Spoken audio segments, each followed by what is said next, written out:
حضور اقدس صلی اللہ علیہ وسلم کا ارشاد ہے کہ قیامت کے دن سب سے پہلے نماز کا حساب کیا جائے گا۔ اگر وہ اچھی اور پوری نکل آئی تو باقی اعمال بھی پورے اتریں گے،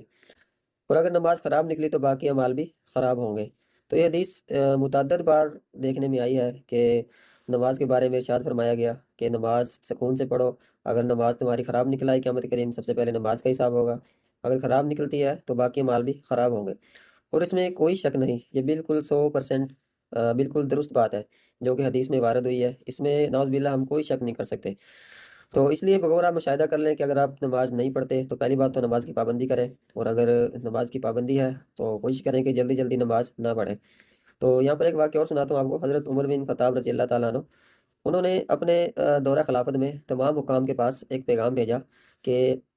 وہ پیغام کیا تھا کہ جو شخص نماز کا اہتمام کرے گا وہ اسلام کے باقی جو ارکان ہیں ان کا بھی اہتمام کر سکتا ہے، اور جس نے نماز کو ضائع کر دیا، نماز والا ارکان اس نے ڈھا دیا، وہ باقی جو ارکان ہیں اسلام کے ان کی حفاظت بھی نہیں کر سکتا، ان کا بھی یعنی کہ وہ حفاظت کا پاسدار نہیں ہے۔ یہ حدیث میں نے جو آپ کو سنائی ہے، اور یہ جو حضرت عمر کا جو اعلان جو انہوں نے فرمایا تھا اپنے دور خلافت میں، اگر ان دونوں کا موازنہ کریں تو ہمیں اس چیز سے ثابت ہوتا ہے کہ جب تک ہم نماز پڑھتے رہیں گے تو اس وقت تک شیطان بھی ہم سے دور رہے گا۔ جب تک ہم نماز پڑھتے رہتے ہیں شیطان کی ضرورت نہیں ہوتی کہ وہ آپ کو ورگلائے اور آپ کو گناہوں میں ڈال دے، اور جب آپ نماز چھوڑ دیتے ہیں تو شیطان کو موقع مل جاتا ہے، اس کی ضرورت بڑھ جاتی ہے، تو وہ آپ کو گناہوں کی طرف مرتکب کرتا ہے، اور یہاں تک کہ آپ کو وہ بڑے سے بڑے گناہ میں بھی مبتلا کر دیتا ہے۔ اللہ تبارک و تعالیٰ مجھے، آپ کو اور پوری امت مسلمہ کو 5 وقت کی نماز کا پابند بنائے، اور پورے کے پورے عالم کو اسلام پر پورے کا پورا چلنے والا